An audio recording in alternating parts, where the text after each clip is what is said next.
Good evening, ladies and gentlemen of Fort Pierce on this dark and stormy evening.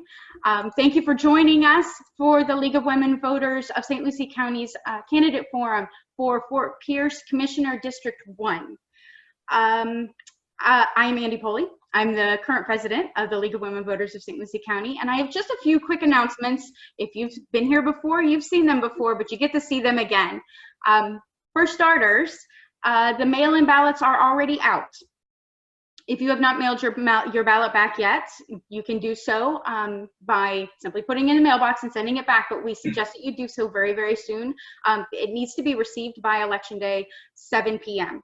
If you don't want to mail it, that's fine. There are drop-off locations as well. As soon as early voting starts on August 6th, at the 5 locations you see on your screen, then you can drop it off at the secure drop box. The drop boxes at those locations during early voting hours, which are 8 a.m. to 6 p.m. You can check all the times and locations and all of that stuff on the supervisor's website at slcelections.com.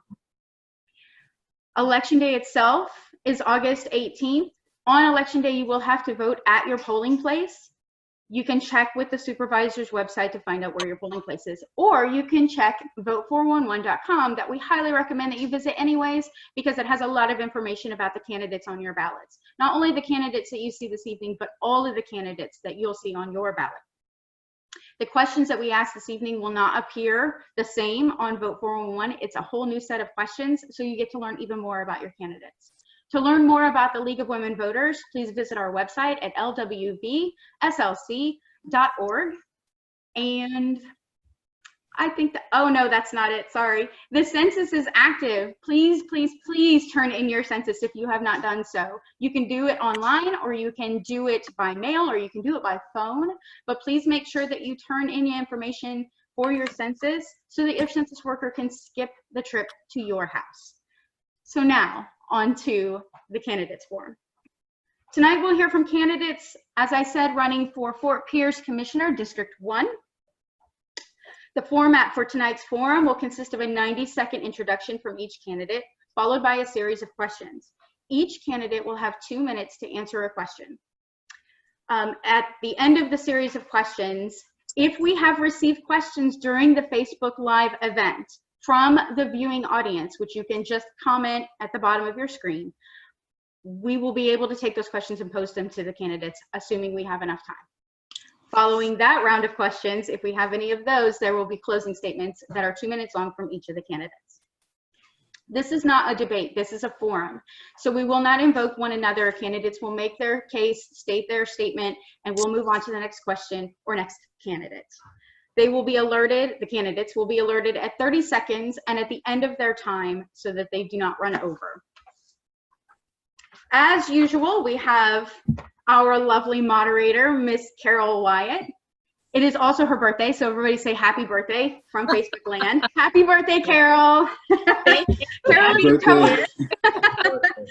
Carol is the co-owner and operator of local radio stations WPSL in Port St. Lucie, WSTU in Stewart, and WJNX in Fort Pierce. She is the president of WPSL Christmas Kids of St. Lucie County, past president of the Rotary Club, and a member of the Port St. Lucie Businesswomen. Carol has many years in broadcasting, including as a reporter in Los Angeles prior to moving to Florida in 1993. And we are honored, as always, to have her, and not only just have her, but we have her on her birthday. It means that much to her that you guys are informed on her birthday. So with that, I'm going to turn it over to Carol. And thank you, and welcome to this, our 5th League of Women Voters of St. Lucie County Candidate Forum. The members of the League have worked very hard putting the questions together. We thank our candidates for participating, and particularly we thank our audience for taking the trouble to inform yourselves what's been a very, very challenging year. So tonight it's the race for Fort Pierce City Commission District 1 for a term of 4 years, representing roughly the northern half of the city. And you must live in the district to vote for the District 1 City Commissioner. Our candidates, Curtis Johnson Jr., Charles E. Bryant, Kenny Robinson, all with us, and the incumbent is Reggie Sessions. He was invited and he may join us. So let's start with the opening statements. We'll begin with Curtis Johnson. Good evening, And happy birthday, Carol. And thank you, Andy and the League of Women Voters for putting on this forum. I'm Curtis Johnson, a native son of Fort Pierce, born and raised right here, educated through the school systems of Fort Pierce, graduated from Fort Pierce Central High School in 1985. I furthered my education at Florida A&M University, where I obtained a couple of degrees, one in business administration and one with an MBA in marketing. I spent 25 years in corporate America working for some of the larger name companies that's out there, and honed my skills as a marketer, as a sales development person, as well as management and training. So I'm running in this race to bring a set of skills that the city can truly benefit from. I'm a visionary. The vision of Fort Pierce is enhancing and growing, and I want to make sure that the people of the Northwest section are not only aware of it, but they see themselves participating in this vision as it goes forward. Leadership skills, certainly been honed in my ability to lead teams, as well as regions, and then also community engagement. You know, our community needs to be engaged. We are very hands-on. We need to be informed of things, and people in the community want this. And so my platform of vision, leadership, and community engagement is one that I'm running on, and I'm asking for your vote and partnership starting tomorrow with early voting, as well as the mail-in ballots that are out. Again, I'm Curtis Johnson Jr., running for District 1, Seat 3. Hey, now next opening statement by Charles Bryant. Hello, everyone. My name is Charles Bryant, and thanks again to the League of Women Voters. I'm a lifelong resident of the city of Fort Pierce. I've always been here. I'm an IT analyst. I'm born, raised, and grew up in this area, and I kind of know the issues that currently we face, and it seems like throughout my lifetime we always face. So I joined this race because I wanted to implement a plan through, I guess you would say, my knowledge and my expertise in regards to being a social butterfly, or very relatable. A lot of people have came to me, or we had discussions about our deteriorating area, not only the city. I wanted to get in this race because I wanted to implement a 5-point plan. First is the city unity. I want to inflict unity with our local governments and our citizens. Step 2 would be police reform, where we actually go in and pretty not change up the way or defund our police department, but we can actually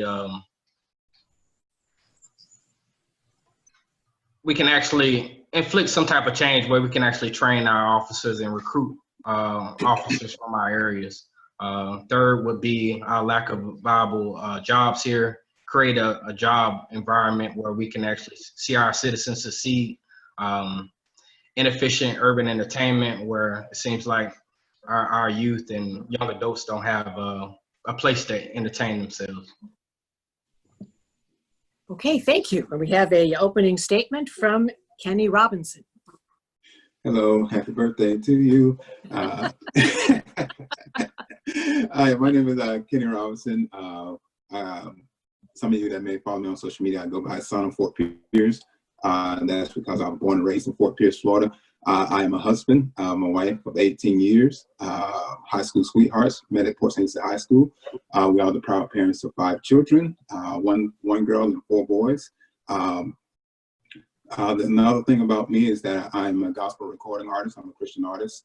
And also I'm a volunteer with an organization called Building Home for Heroes. I travel and I sing for our veteran ceremonies throughout the country. Recently been invited to the National War Games before COVID. I did not have it this year because of COVID, but the National War Games is a game where they have, it's kind of like the Olympics for military veterans. The reason I'm running this race, just to be brief and so I don't run on my time trying to beat the clock, but the reason I'm running the race, just to keep it simple, because I love my city. Born and raised here, my heart is here at Fort Pierce. As I always say, Fort Pierce is more than just another city to me, but it's my heartbeat. And just to sum it up, I'm running this race because I love my city and I love the people and I want to impact change for our community. Hey, and I believe we had someone else join us. Yes. Yes, Reggie Sessions then. Thank Yes, you. ma'am. How are you? All right. Happy birthday to you too. Thank you.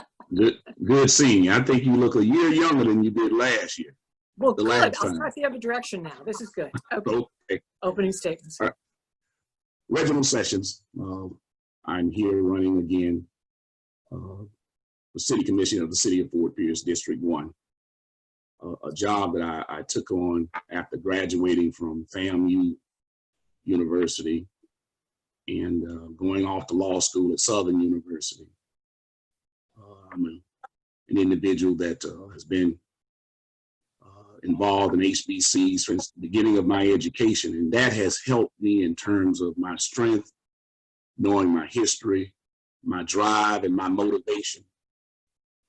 Coming back home and storing so many values, and what I found to be is that what I learned while I was in school away in both of these HBCs, it brought me back home with a sense of change in an area that was green.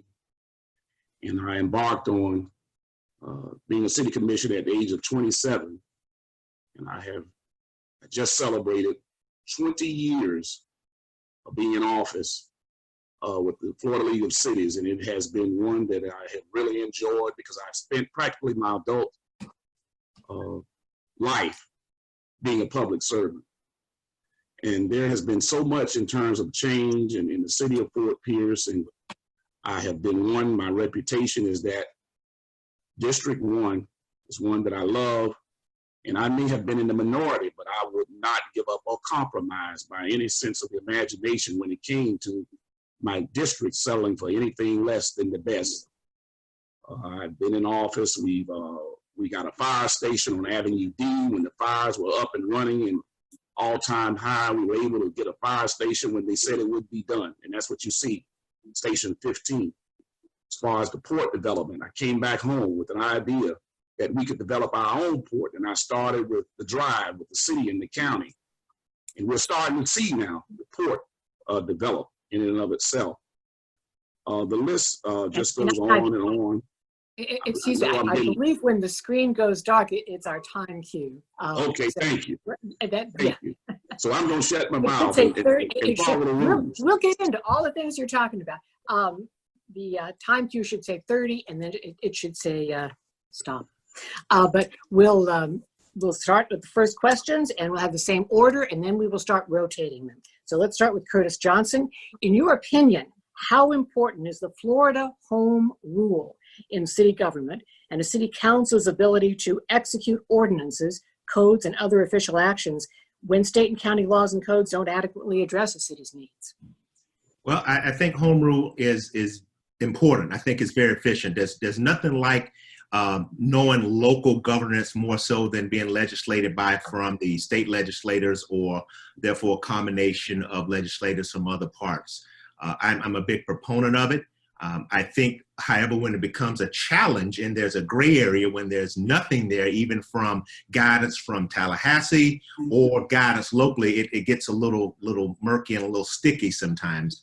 But I do believe in home rule. I do believe that we know best for local governance, especially when it comes down to issues that can impact our economy. Recently, there have been some challenges when it comes to things like Airbnbs, et cetera. And those things, sometimes you can see advantages, pros and cons for them. And I think if we had more leeway to make more local decisions, we may find our way out of some of the situations economically that may be challenged to our particular area specifically. Okay, same question to Charles Bryant. How important is home rule? It's very beneficial. I believe just in the city of Fort Pierce, we need to inflict change where we actually make it more efficient.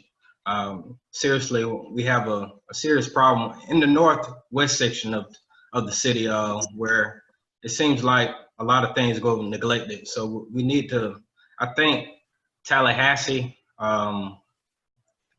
do a great job of passing laws, but we, being in the city, we kind of know what we actually need for our city. So I definitely support Florida home rule, but our city officials need to do a better job at making Florida home rule actually a benefit for our citizens.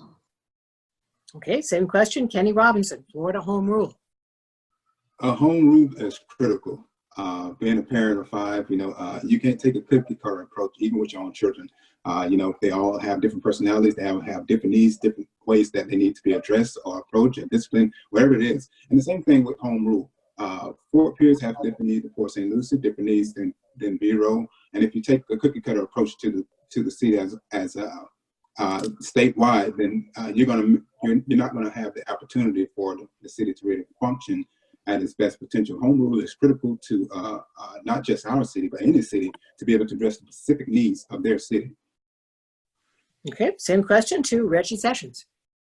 I've been an advocate for home rule quite some time now. As a matter of fact, as far as the Florida League of Cities, I've been a part of committees because I understand and realize that one of the most important forms of government, it's not your federal government, it's not your state government, but it's your city government that impacts you more than any of the aforementioned. And with that being said, there's an effort on the part of state and federal government to take a lot of the decision-making processes from the local governments. And that's what home rule is all about. And that's why it's necessary that we have strong individuals in office that know the wants, the needs of the local government so that they can implement the policies that will guarantee the safety and the well-being of the citizens. Because if they don't, then it gets in the hands of your state and your federal legislation, and they don't know what's going on here locally.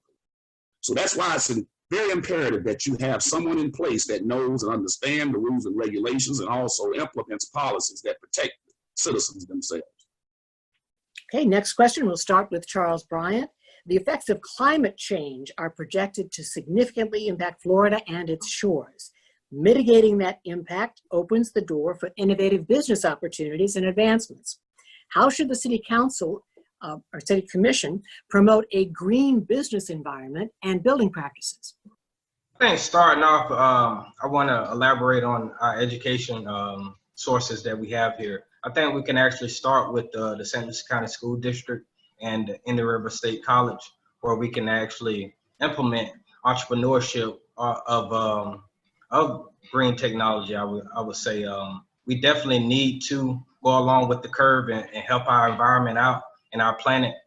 So I would definitely support pretty much funneling more dollars into entrepreneurship and supporting nonprofits, because we actually have a lot of nonprofits here that's actually doing well for our environment, well, educating us on our environment. So we definitely need to address that as well, but also we need more support of entrepreneurs and nonprofits. And I think that would definitely change our scope and our path towards a greener future. Okay, same question for Kenny Robinson. How could the City Commission promote a green business environment? Well, the City Commission can promote a green business environment. One of the things that I like is FPL is already doing a great job of just at the statewide with the solar. And I would like to push more of that, even at the city government. Maybe we can look at maybe solar paneling for our street lights. So we call ourselves a sunrise city, and that is one of the best ways to preserve energy by using the natural energy from the sun. So I would like to see more use of solar panels for different functions that electric functions that the city have throughout the city. That's one of the biggest ways that I think that we can be more effective as a city, doing what we can to decrease our print into the our carbon print into the globe. So I would like to see more of that solar paneling using for our lighting and things of that nature throughout the city. Okay, Reggie Sessions, green business environment. Green business environment is a challenge, especially when it involves a city that's trying to do a transition, such as a lot of what we're doing here in the city of Fort Pierce. And there we're trying to change over from the rural up to the urban type of living. And as a city grows, it's important that we maintain a green business environment. We have to maintain that type of environment while we try to grow. But guess what? It's a challenge, because as we grow, a lot of the rural tendencies that we have in the more countryside areas tend to go away with that too as well.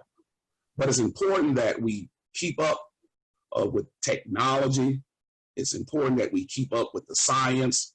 as we grow into the more urban areas. Our Fort Pierce Utilities Authority, we have one of the best waters in the state of Florida. They say when you drink water out of Fort Pierce Utilities water faucet, it's just as good as drinking purified water that you buy.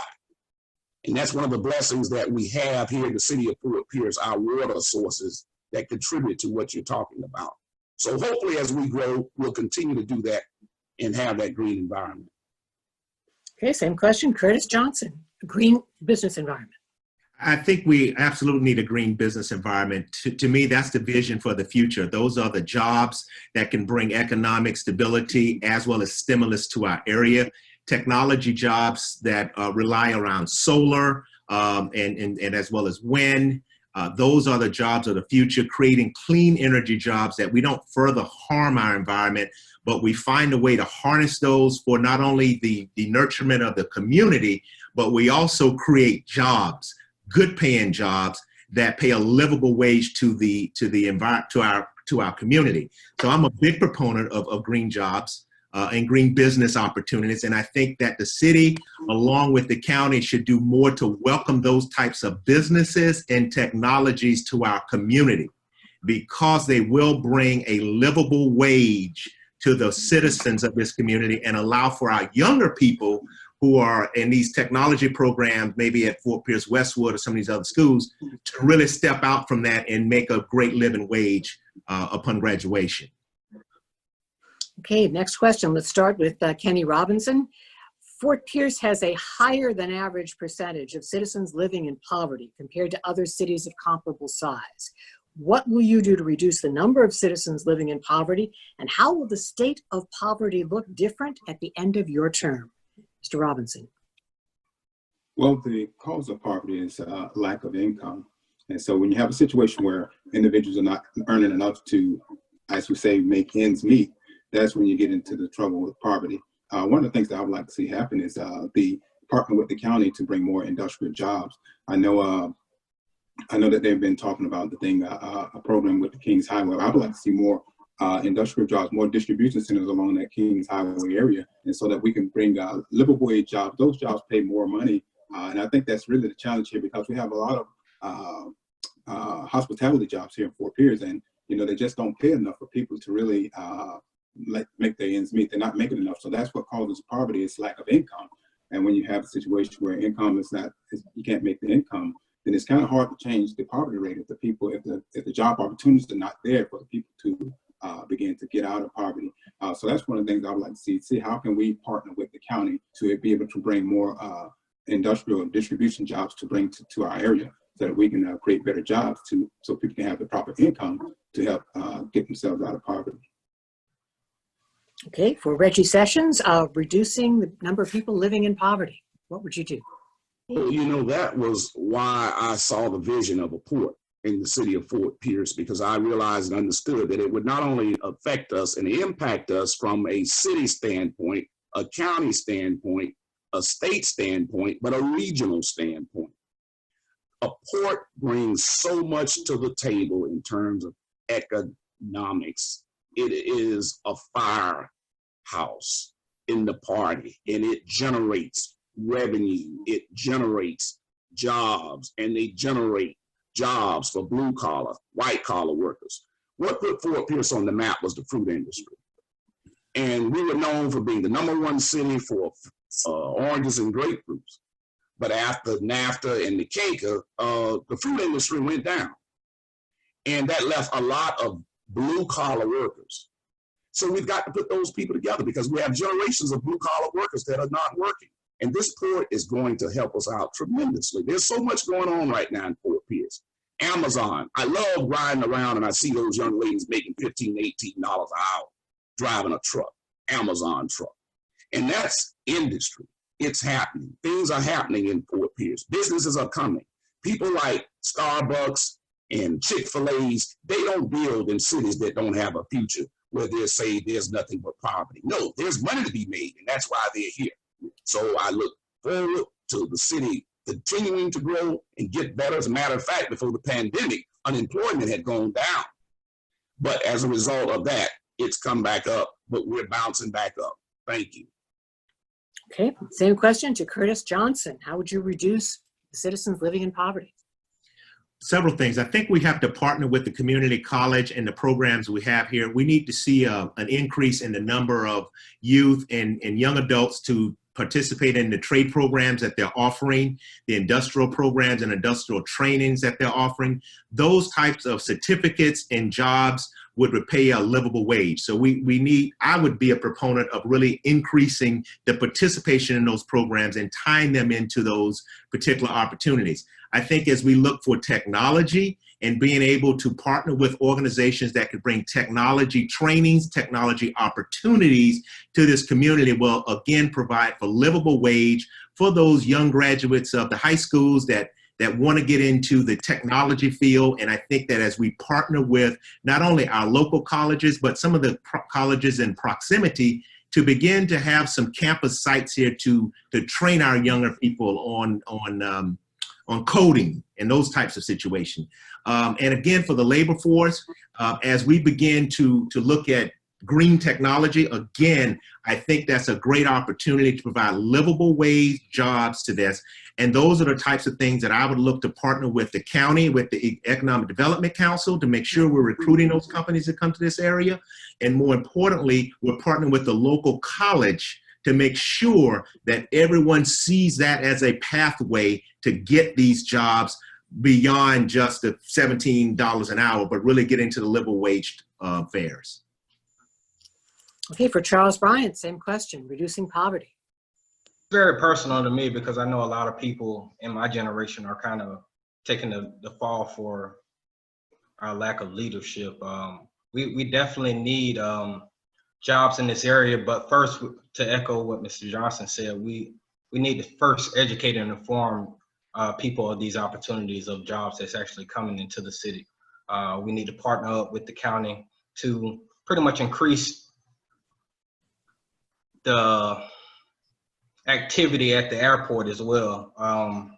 That's another gem in this area. We have the railroad system in this area. We have the port, but we need to train these people before we actually have these jobs actually come before the city to pretty much make their case for why they should be implemented in the city. So we need to train our citizens first, inform of them of the opportunities, and increase the entrepreneurship support. I think a lot of people have great ideas in our area, but it seems like our city and the county don't really support our citizens as much. If you go into other areas, I'm in the IT field, and a couple coworkers I actually work with, they actually had high-level certificates before they actually graduated high school.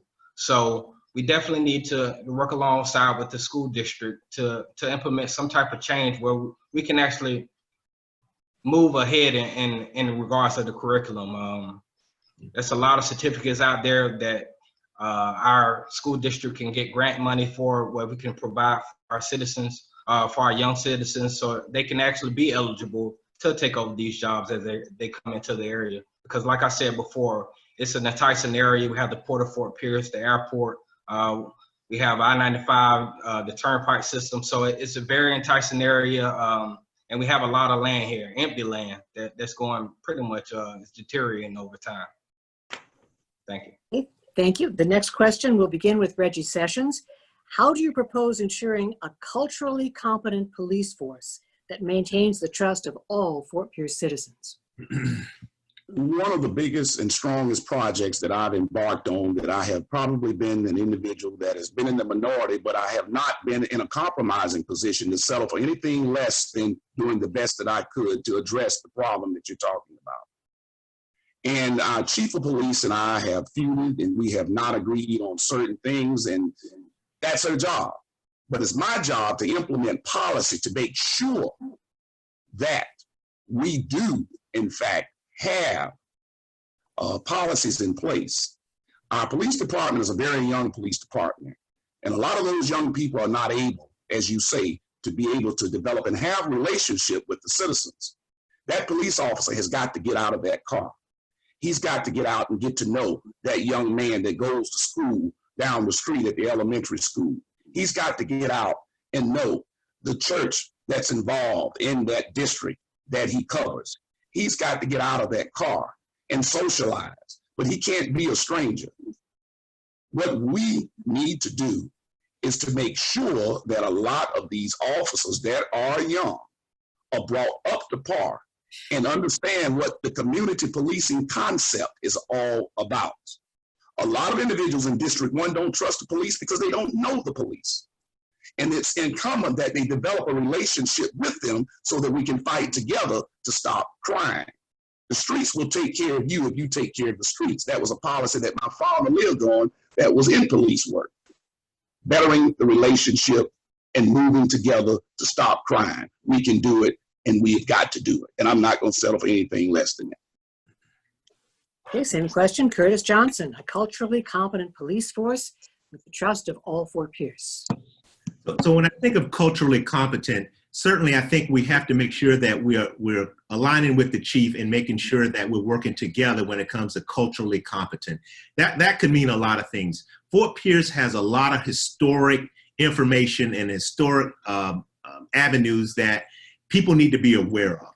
And I'm one that would support the chief, but also being able to contribute what I know about the area, the history of the area, the appreciation and the citizens of the area, and also supporting the programs that the chief would deem necessary to mend the fences and bridge the gap between the communities. And where there's a gap, I see myself stepping in to help inform and to help lead to close that gap.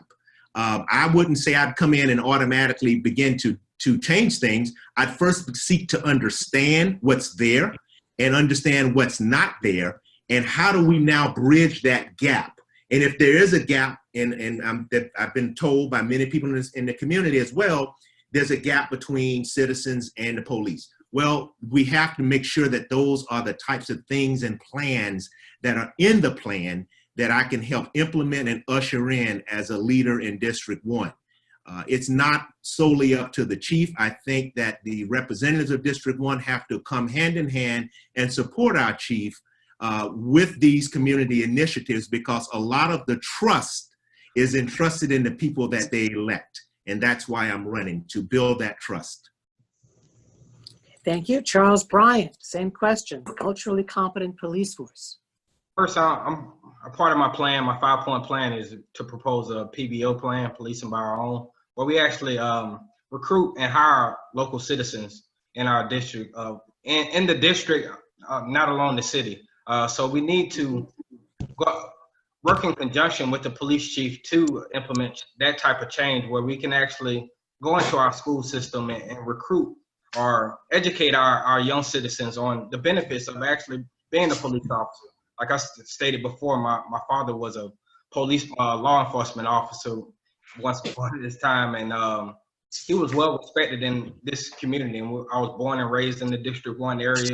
We never had any run-ins. A lot of people have this stereotype that District 1 citizens don't respect or hate law enforcement, but we need to change that, because a lot of people have those ideas, but at the same time, our police force need to actually, or law enforcement agencies need to come into our areas and show some type of compassion, where they can say that we understand what you're actually going through, but at the same time, protect and serve. So we need to inflict that change where we're policing by our own, but also going into our school system and in River State College, where we can actually do some type of recruiting for our local citizens. Because I believe that would be definitely our strongest benefit of actually changing this culturally and inefficient police force, law enforcement agencies. And get some tips from St. Lucie County Sheriff's Office, because growing up in the school system, our school resource officers were the coolest people to actually talk to. So I think we can learn from them as well. Okay, Kenny Robinson, same question. The culturally competent police force with the trust of all 4 peers. Culturally competent police force with the trust of all of 4 peers. One of the things I always say, that you can't live above the knowledge that you've been given.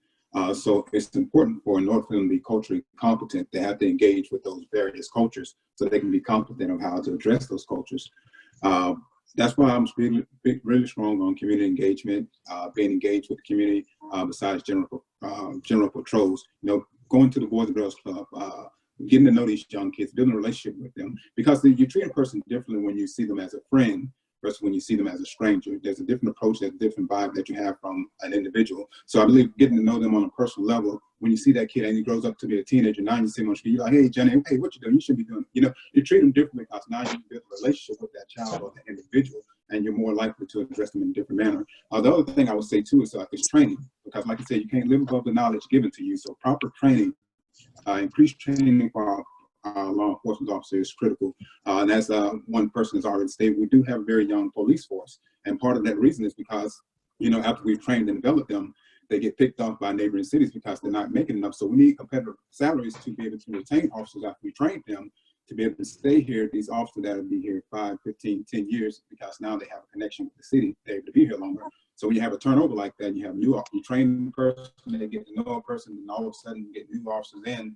So you got to have that competitive salary to be able to keep these officers after they've built a relationship with the community. And the last thing I would mention in my last 20 seconds is I would like to see the establishment of a community review board. I believe this will help create trust among the community, having the community be able to kind of engage with the police and oversee, I would say, controversial situations where there's police engagement involved. Okay, thank you. Our next question starts with Curtis Johnson. What are your top 3 priorities for Fort Pierce should you be elected? Mr. Johnson. Sorry about that. Number 1, building trust and partnership with the community. Number 2, economic stimulus and opportunities and jobs, and making sure that I'm focused on that, to deliver on that. And then more importantly, the third point is making sure people understand the vision and their participation in the vision going forward. There are many exciting things that are coming to the community, and I think people need to be forward thinking as to how they partake in that, how do they get themselves ready for these opportunities that are coming to the area. And for a lot of it, I think there will be some tremendous labor opportunities when it comes to new things being built in our community. So I certainly want to make sure that people are prepared with certificates and certificate programs so that they can take on some of these jobs of refrigeration or AC or drywalling that are coming as we begin to see our infrastructure grow with new additions to the downtown area. Okay, thank you. And next, Charles Bryant, same question. Your top 3 priorities for Fort Pierce.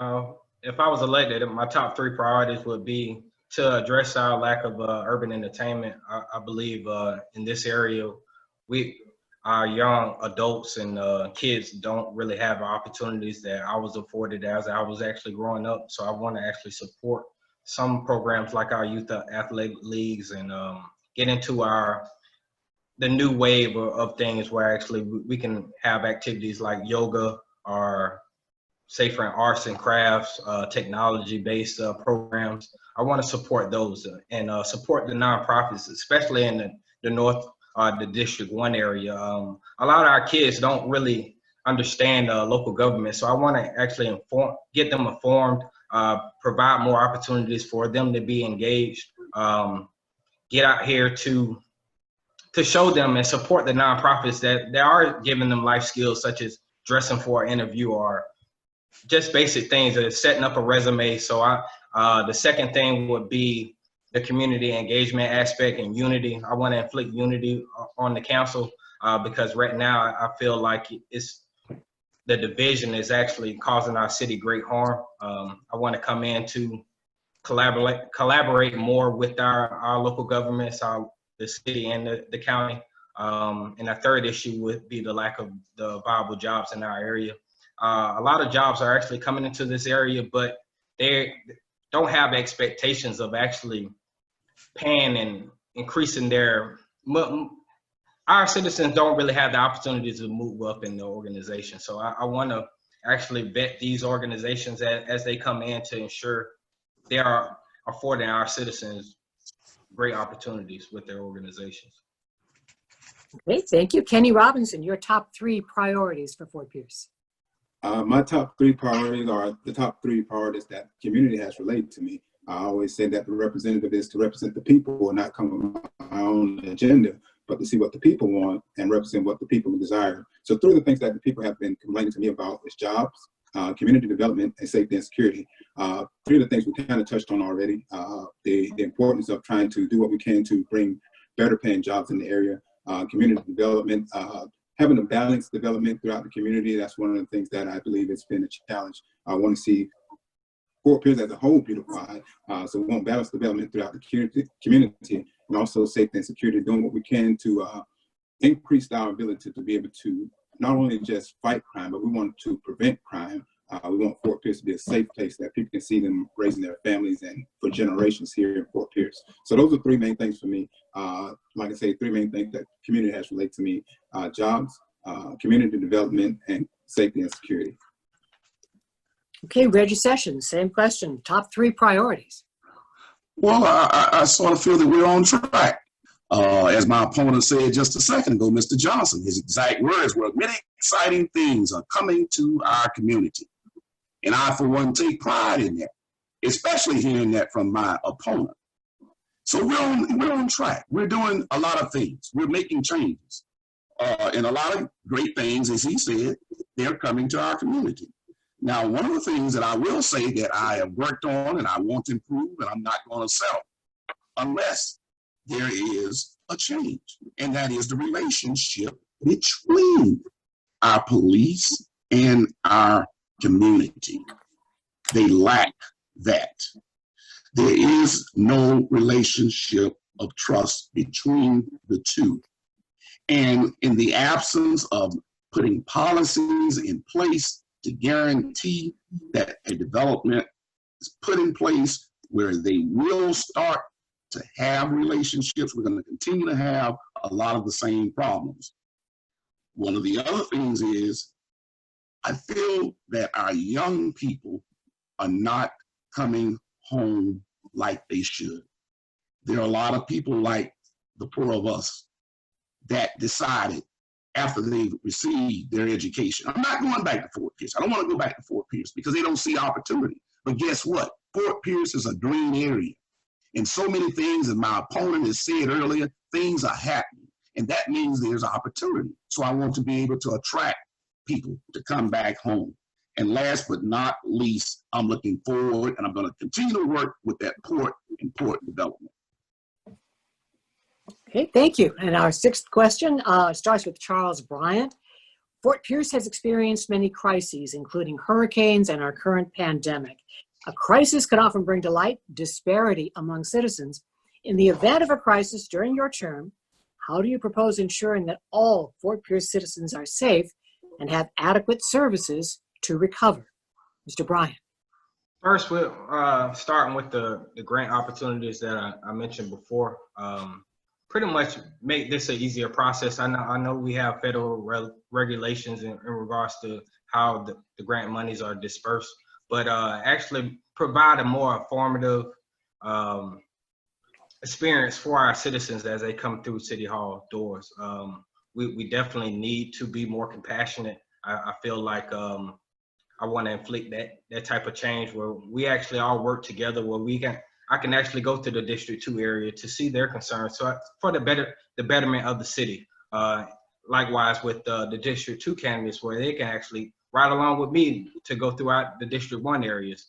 So I definitely want to see our city push through a pandemic, but we also got to think about some of the people that I actually come across as the homeless population, where we actually include them in these processes. And I feel like right now, currently, we don't have the type of support systems in place for specific types of people. I want to make the area larger in regards to the requirements and the impact of what the city can actually do.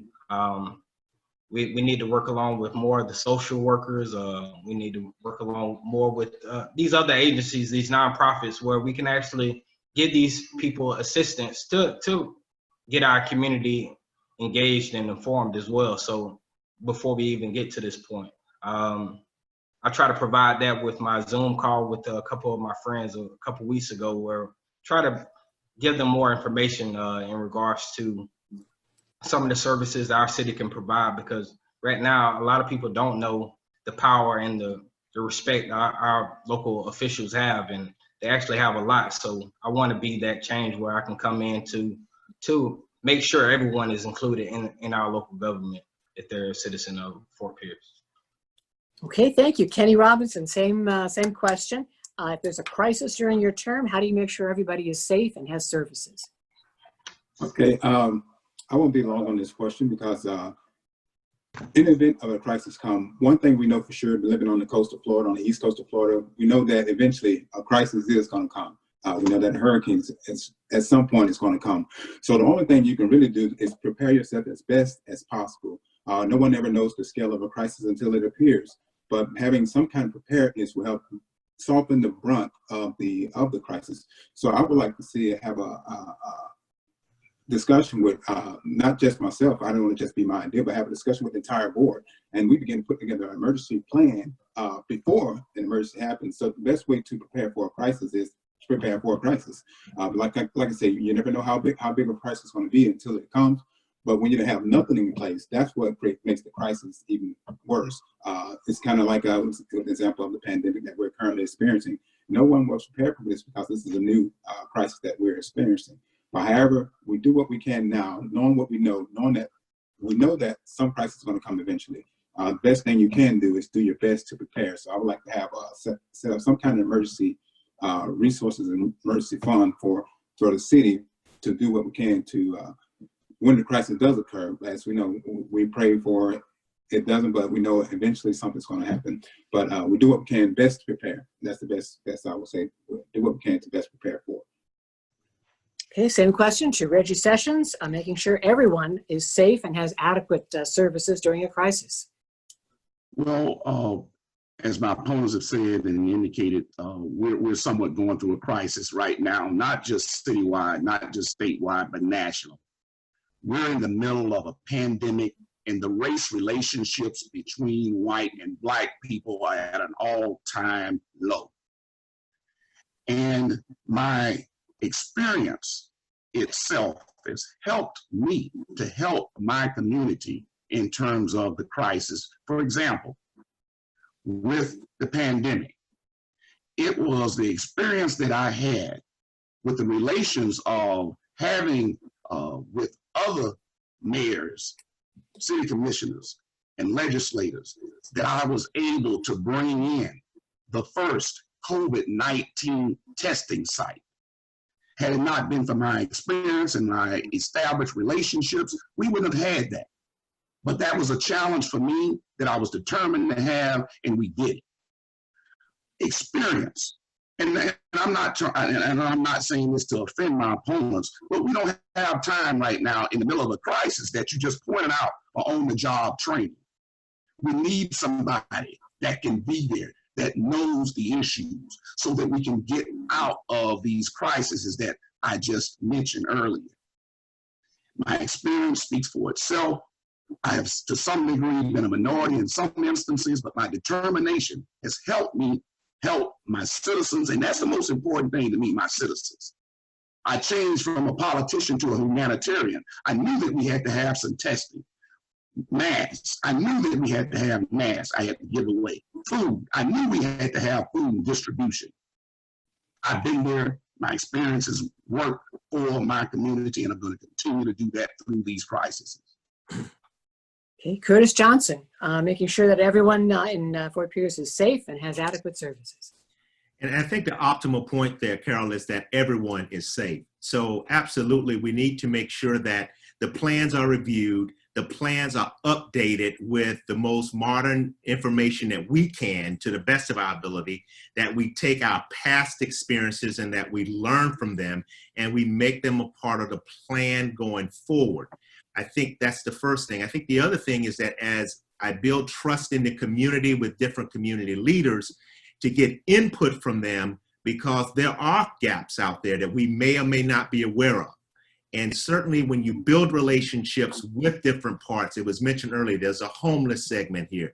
We have several different nationalities that live here that speak different languages. We need to make sure that we all are inclusive of all of those to learn, because they may feel left out or on the fringes at this particular point because of the cultural and language barriers. So I'm a proponent of making sure we first review our plans, make sure they're updated with the most modern, the most current, the best information we can, and learning from past experiences, both good and bad, and making sure that we have those implemented inside the plan. And then I think the third thing we have to do is that from time to time, we have to actually exercise those plans. We got to pull it out. We have to apply those plans to what we're seeing in other areas across the country. And we have to ask ourselves, what if that happens in Fort Pierce? What would we do? And if there's a gap, then we.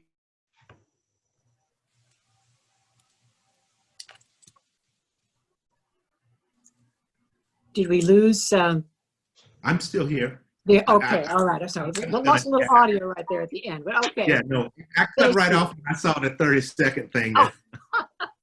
Thank you. Okay. Well, this has come to the end of the questions from the league. However, we do have a Facebook question, I believe, from a gentleman named Harry, and we'll try to bring it up here. What is one specific policy you have that will be truly impactful to lowering crime rates in the District 1 community? And by our rotation, we'd start with Kenny Robinson. Okay.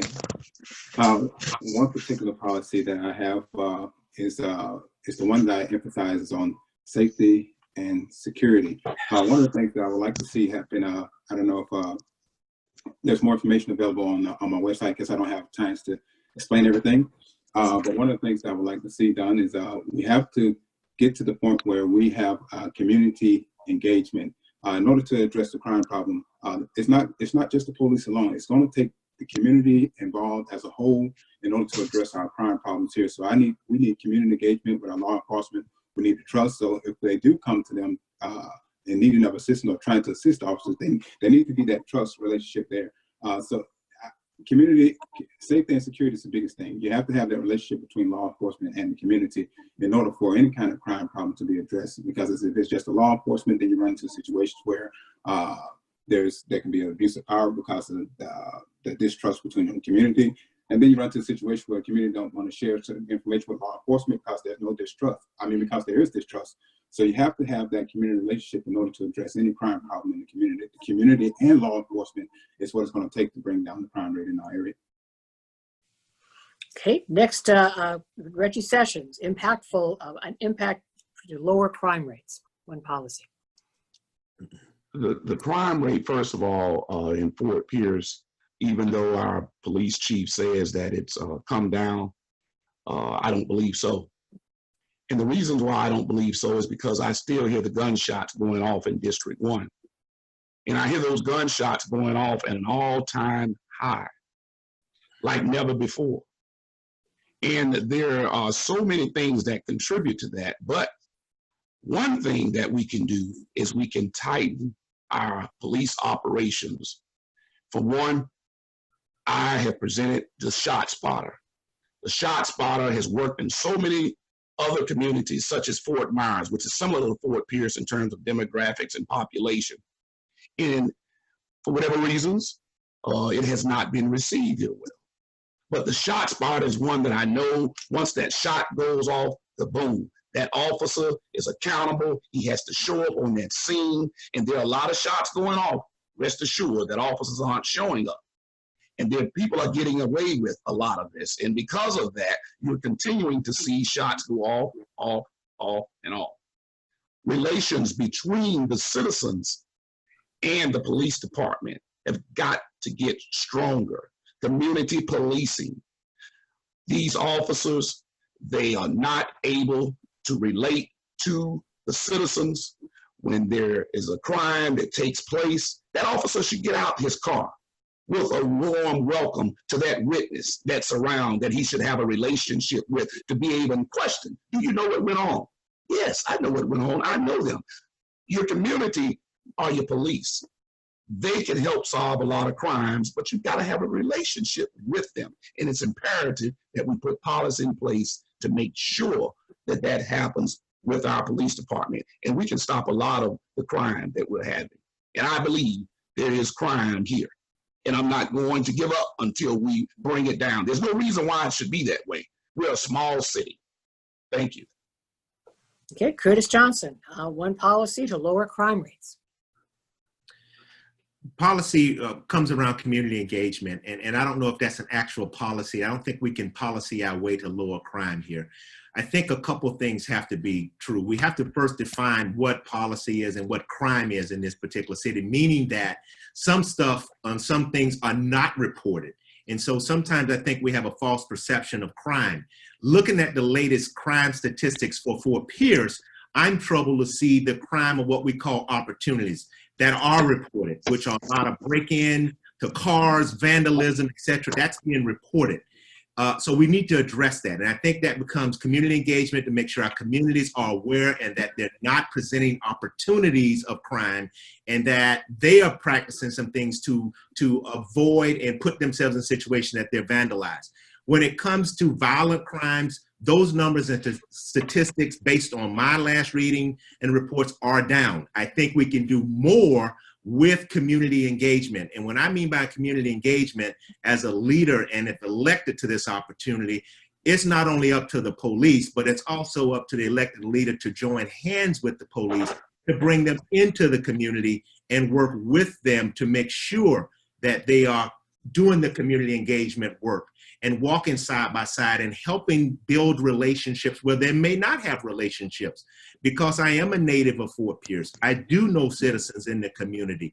I want to make sure that whatever currency or whatever I have that I can lend, credibility to lend to help bridge those gaps, that's what I see my role as being as an elected leader. That's policy. Okay. And Charles Bryant, same question, an impactful policy to lower crime. First, I believe this is part of the 5-point plan. I think it all works in conjunction with each other. Every point of my plan. First, inflict the unity throughout our city, where majority of the citizens in the District 1 area don't feel included in the city processes. We can actually get in with the police chief to inflict some type of community engagement where we actually get out into these communities where there's high crime area to show a presence. Right now, currently, I know a lot of residents in the city of Fort Pierce, they actually complain about the lack of presence of law enforcement. Only time they actually come out is when it's actually a crime already committed. So to arrest. So I think we need to get out in front of the crime to actually inflict the change that we so desperately want to. I think everybody is a beautiful, educated, formative, fun city.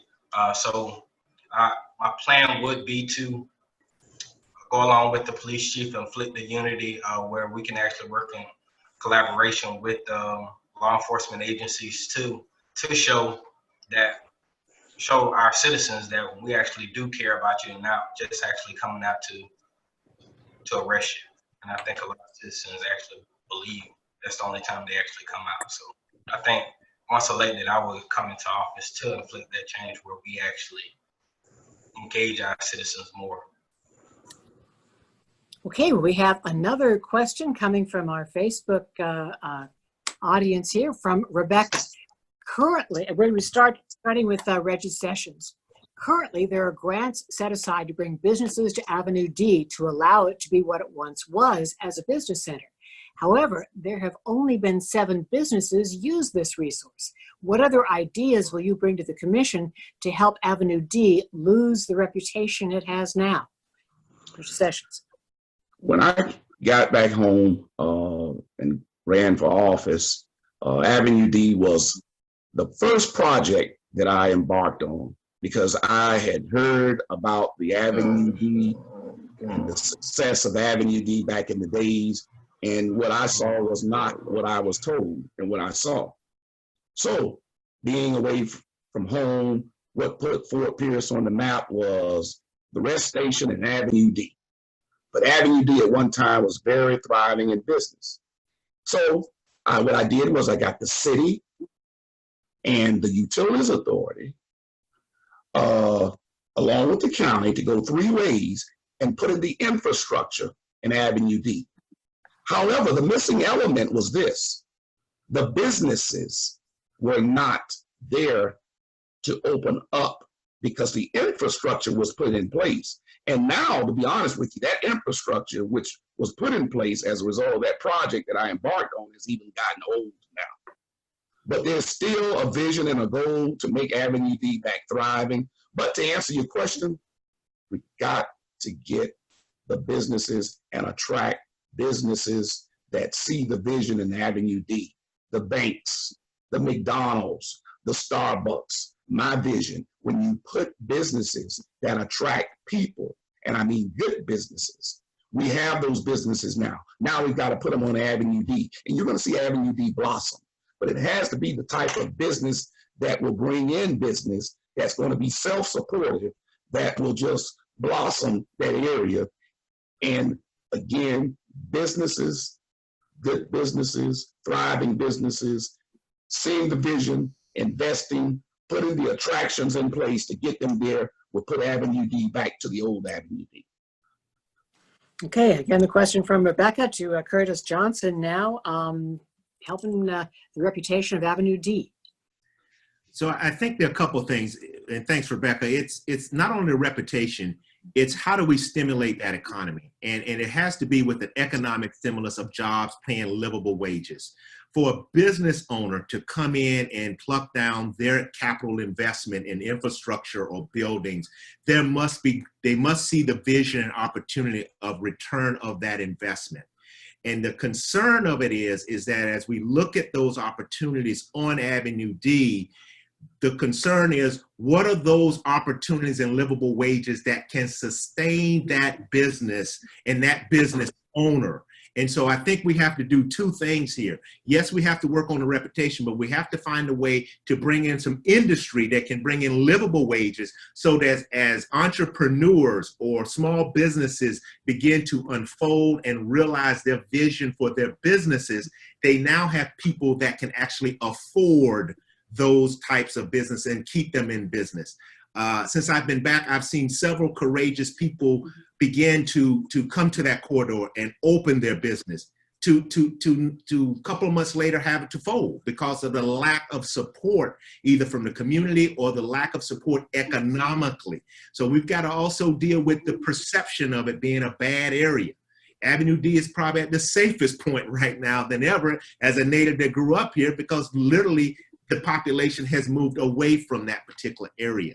And so I'm encouraged when I see the young people like the Lincoln Park young professionals that are bringing a creative flair to that area, bringing some socialization to that area, providing opportunities for entrepreneurs and food trucks.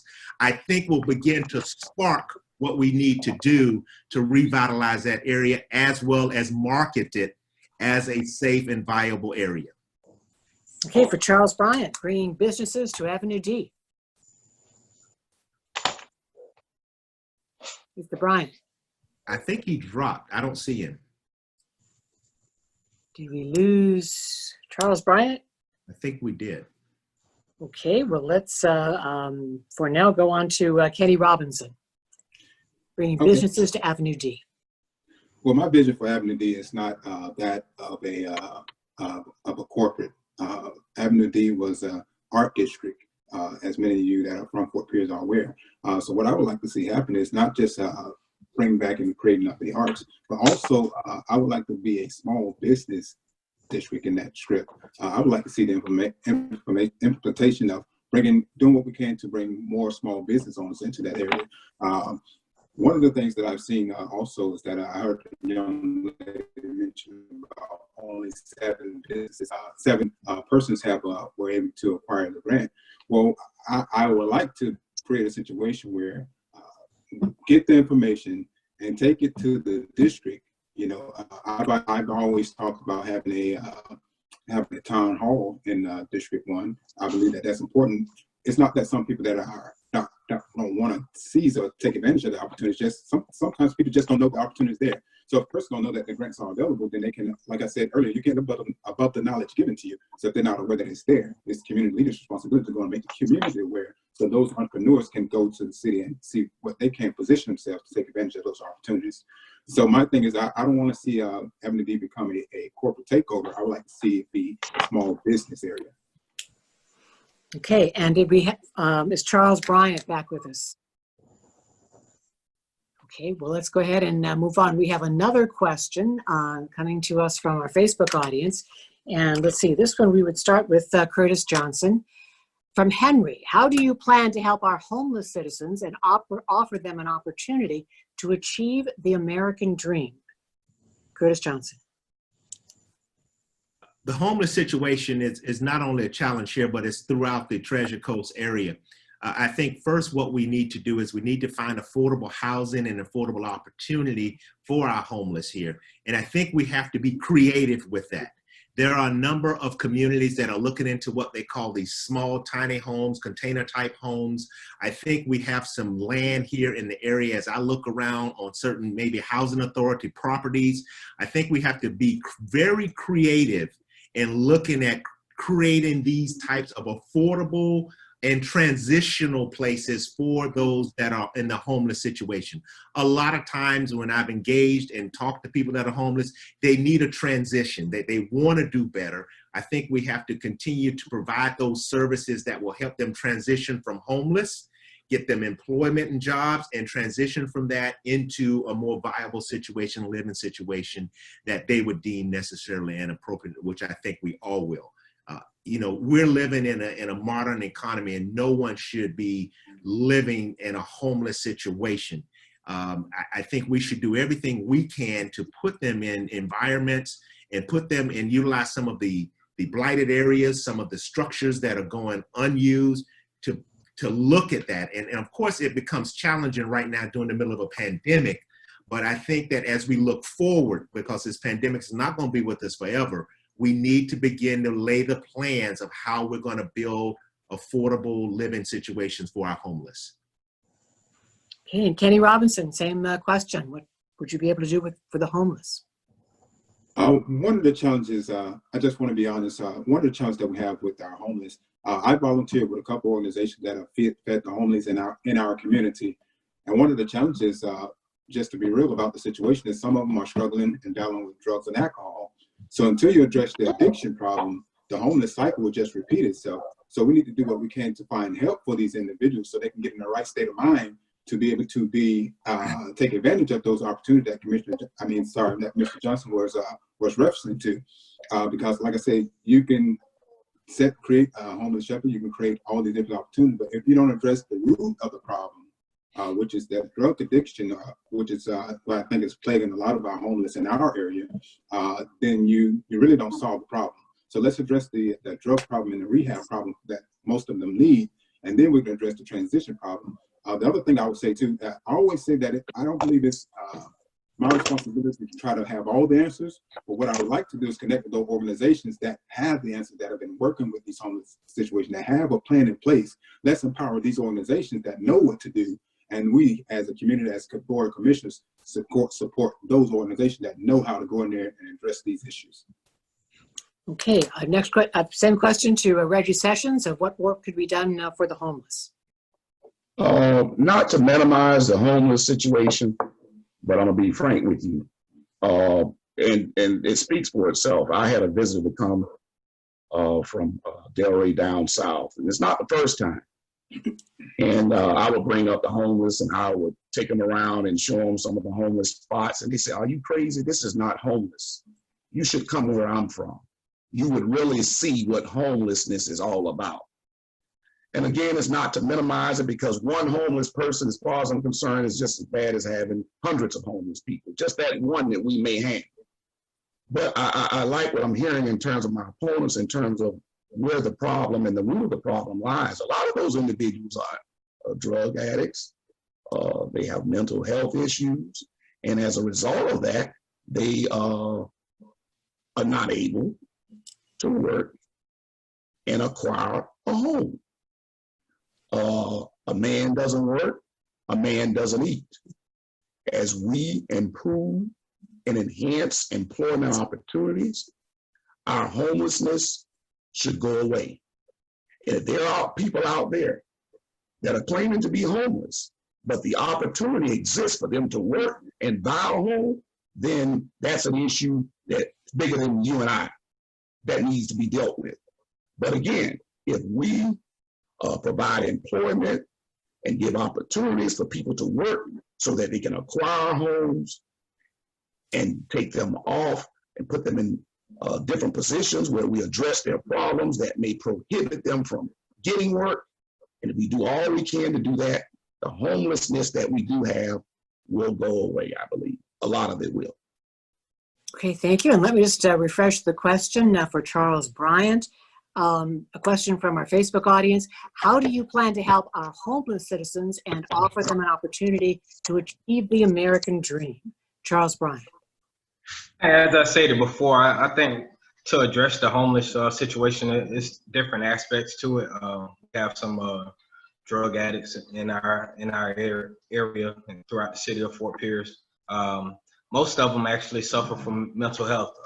So I believe if we actually increase our awareness of mental health and educate our citizens of our homeless citizens that's actually in our city, I think we can actually combat that issue. I want to actually get out and engage these citizens as I currently am. I come across a lot of homeless people. I own property throughout the city of Fort Pierce, throughout the state of Florida as well. And I've had run-ins with homeless people that actually was trying to seek shelter. So I want to provide them the opportunity to say, hey, here's a homeless shelter, but at the same time, we have resources in place at these homeless shelters where we actually could provide you something simple as a shower or t-shirt or clothing or whatever, but at the same time, we can actually provide them resources for jobs. I know the current mayor, she stated it yesterday that I believe she said that it was incumbent on the people to actually get out and get into the career source vision. But I think we need to engage these people because at the end of the day, these are our citizens and they currently live in the city of Fort Pierce. So we need to be aware of them and actually help them out as best as we can with the resources that we currently have and combat this issue. Okay, thank you. And we have the end of the Facebook questions, but we do have a question from, I believe, Andy. Yeah, hi, thank you. So the pandemic has brought to light the disparity in access to technology and the internet. During the New Deal in the 30s and 40s, we strung as a community, as a country, we strung the rural areas with electricity so that everybody was on the same playing field. What is your plan to minimize the digital divide between those who have ready access to high-speed internet and those who have no access to internet? Starting with Kenny Robinson in our rotation. This is where, like I say, I believe that I don't need to have all the answers, but I need to be able to connect with the people who have the answers. Now, I've actually been talking with a group that has been reaching out to me that have been discussing about putting broadband in certain areas of low-income areas to help with this very same problem. I won't get into too much detail with that because I don't know how much they would like for me to share. But that I believe that is the key. Reaching out to companies or organizations that have this access, that have the capability, that want to assist us, and then bringing them and introducing them to our areas, to our various situations, and see how can we partner together to make this very thing happen. Areas that don't have access to this internet access, that don't have access to the internet, how we can bring it to their local areas. So that's my thing. I would like to reach out to organizations, and I actually have been talking to organizations. Like I said, I don't want to go into too much. I don't know how much information they will allow me to share, but there's an organization that would like to solve this particular problem in our area, Fort Pierce. Okay, Reggie Sessions, same question. Internet forever. You know, that's for far more people. That's a very, very serious question to me because I can relate to you. I've had 3 boys to men summits, and where we had about 300 boys, and we brought them in over at the Duke Center, and we gave them the skills and training and experiences of about 12 successful African-American men that could relate to what they were going through. And after one of the summits turned out, there was a young man that hung out, and he went outside the Duke Center and he sat there after everybody had gone. So I returned back to see what was going on. I said, what's going on? Everybody's left. Why are you still here? He said, Mr. Reggie, I got to do my homework, and I don't have internet at my house. And that brought tears to my eyes, that this young man was being deprived of an education simply because he did not have the ability to be able to have the internet at his home, and he had to stand outside the Duke Center. And that's the key. And what I did was I made a little investment, and I did what I had to do in order to get him the internet, but that's just one of several. And it's not so much the pandemic, I think, that has caused problems with regards to internet, because as far as the pandemic is concerned, it's just that the politicians need to understand that they need to agree with the science and advise the people. But you're right, broadband internet does have issues. It's not, I believe, a caveat for the pandemic, but when I saw that young man, I realized and understand that it is a caveat and it needs to be addressed, and we're going to have to be able to put that in place to help our young people. Charles Bryant, more internet services. I'm sorry, can you repeat the question for me, please? I'll be glad to. You were breaking up. I'm still having like some internet issues. No, it's not a problem. The short question is, how will you bring high-speed or broadband internet to those communities that do not have it readily available to them, therefore equaling the field for everyone? I think we already have the companies in place in the area. I think if we work in conjunction with them to provide grant opportunities for our citizens through the city of Fort Pierce, where sometimes most of the times being in real estate, I see homes that actually don't have any wiring in it, cabling in it. So we definitely need to work in conjunction with if they're low income that could benefit from the service of a grant. I think we could move along, because it's more of a day and age where technology is at the forefront of our industry. So at the end of the day, we need to get out into these communities to engage our citizens to say, hey, I know you may need help, but at the same time, we can work in conjunction with the Comcast or work in conjunction with the AT&T, where we can actually provide the cabling for you to have a low income service. I know right now the school district is providing a low cost internet service for kids in our areas. So I definitely want that's definitely one of the first steps I want to take in regards to improving that engagement aspect of it, to get out into these areas that are neglected, but at the same time provide opportunities where our citizens are afforded opportunities where we could get into these homes to provide them a low cost incentive as just being a taxpaying citizen to say, hey, I'll provide this cabling for you through a grant. I think we can task our local city grant department to find some type of grant, because it's grants out here for everything. Okay, same question to Curtis Johnson, expanding internet services. Absolutely, big proponent of it. And I know, first of all, to solve the problem, we need to begin to understand how much more of it. I'm not really sitting here aware of how much it is. I know it does exist. I don't know to what degree. And the reason I say that is that I know the city has already embarked upon an AT&T 5G project to bring broadband service, particularly to the Avenue D kind of corridor to prepare for businesses and entrepreneurship there. So I don't know how much of that will address the current situation of people not having internet access from that particular point. If it is not the case, I would like to expand upon that to make sure that we get those areas that lack this opportunity of technology, to make sure that we put the towers and put the infrastructure in place so that we can at least assure for the 11 square miles of Fort Pierce that we're a smart city with this new smart technology, broadband capabilities.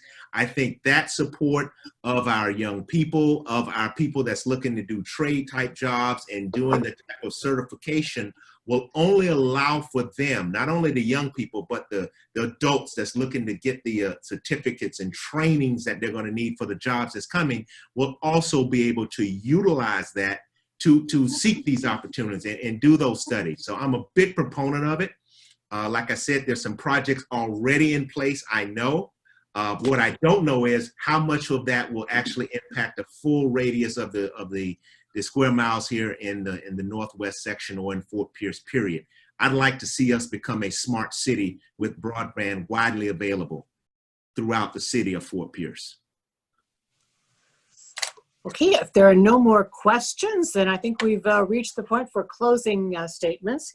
And in our rotation, we would start with Reggie Sessions. Again, I say happy birthday to you. Where's the party at tonight? This is it. This is it. Okay. This is it. Thank you again to the League of Women Voters, as they do every election. They come through strong. I love the substance of your questions. You know the issues, and you must be watching the news, and you're into what's going on. I have much respect for the league. Again, my name is Reggie Sessions. I love Fort Pierce. I bring experience to the table, and that's the experience that my city has given me by giving me an opportunity to serve them for 20 years. They made me, they created me, and now I'm their vessel. I'm going to continue to do what I need to do, and the most important thing to me is I hear my opponents talking about unity. Unity is good, but when you have to compromise and give up unity in order to move the agenda that's in the best interest of your constituents, unity is not the answer. You must be motivated. Sometimes it means being a minority, but you do not deviate from what you know to be in the best interest of your constituents when it's a 3-2 vote. I'm not going to compromise when it comes to that, when I know I'm fighting. And that's what it's been for my community, 3-2. I would have loved to have seen some of those young men run for mayor or one of those other positions. I don't want us to get in a predicament where it will be a 4-1. It's just not going to be what District 1 needs. If you really want to make a difference, follow your politics. Look at the votes. Commissioner Alexander and Reggie Sessions has fought very hard for District 1. The issue is that third vote to make sure that we're on a level playing field. And that's where I believe we need to be. And I'm going to continue to fight until I'm elected out. So thank you again. And I appreciate the opportunity. Next closing statement from Charles Bryant.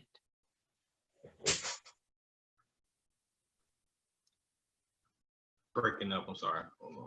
Okay, closing statement from Charles Bryant. Hey everyone, again, my name is Charles Bryant. I'm a lifelong city of Fort Pierce resident. Always lived in District 1. I want to be your representation for District 1 so I can work alongside my other colleagues and on the board. I believe, like my opponent stated before, I believe unity is the best way to go. Right now, currently, a lot of our residents in District 1 see that there is actually a 3-2 vote. But I believe we need more off the record conversations. I believe their job isn't to, excluding the mayor, the District 2 commissioners, their job isn't to worry about the District 1. So I believe we need to be more educated. The representation of District 1 need to be more educated and informed about what our citizens actually need in the District 1 area, along with the benefit of the entire city. We need to get out more and become more engaged and informed. We need to provide a more formative experience for our citizens. A lot of the citizens don't know the local government policies.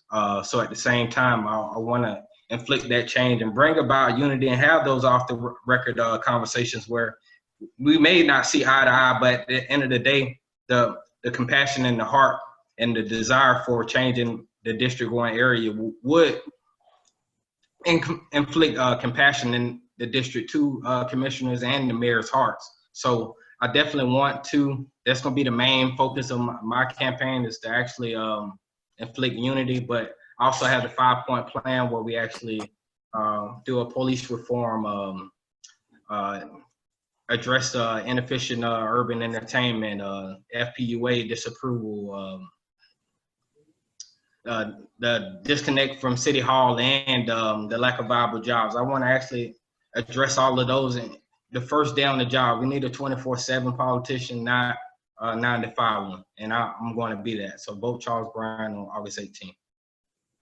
Okay, closing statement from Curtis Johnson.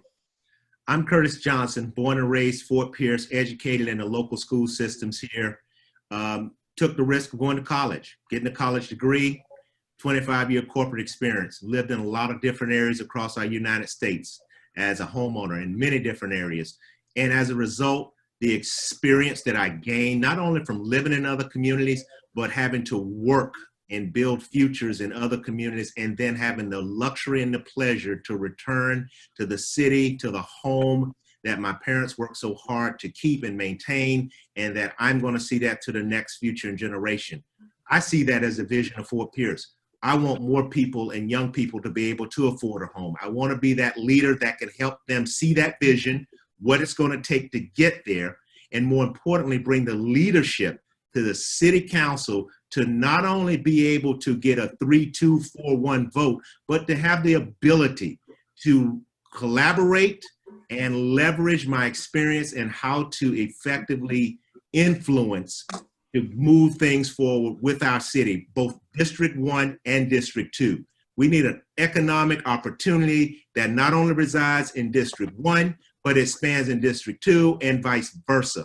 This is one city and one city council, and we have to find a way to unify and have a common agenda to serve the people of Fort Pierce, both District 1 and District 2.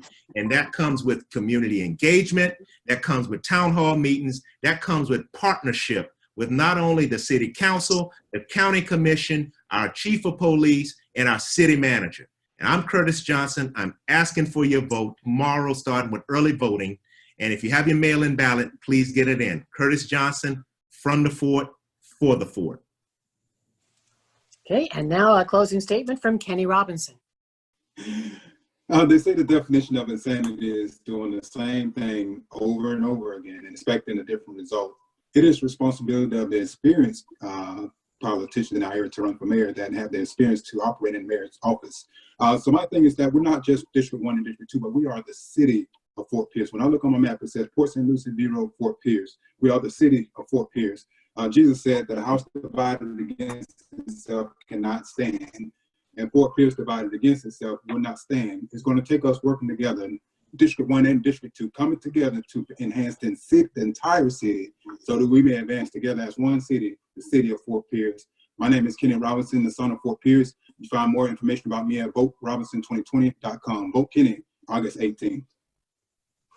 Well, we thank everybody, all of the candidates for participating this evening. We thank the members of the League of Women Voters for not only contacting candidates, doing a lot of work, and coming up with all the questions. We thank our audience on Facebook, not only for watching and informing yourself, but also in participating with asking your own questions. So we come to the end of the candidate forum for this. The race was Fort Pierce City Commission, District 1. And Andy, thank you for your question. Well, thank you for letting me ask my question. It's an important thing for me. I look for vision in a candidate, and having the digital divide minimized is vision. It's real vision. So thank you for letting me ask the question, and thank you to the candidates for participating this evening. It is such a great opportunity for the league to meet our own mission of educating the voters and making the candidates available to the public. It's our mission to do that, and it's your mission to get to them. So it meets in the middle, and we appreciate that you joined us this evening. To all the Facebook viewers, thank you for a lively discussion and great questions. And we hope that you will all join us again tomorrow night, 7 o'clock, right here on Facebook, yet again, when we interview the candidates for supervisor of elections. This is a position that is near and dear to the hearts of all members of the League of Women Voters. We are dedicated to the mission of equal votes for all, and this is one of those positions that we take extremely seriously, and we will have great questions. So please join us tomorrow night at 7 p.m. and bring all your friends with you.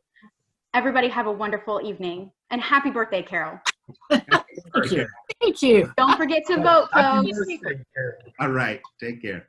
Good night. Guys, we're out.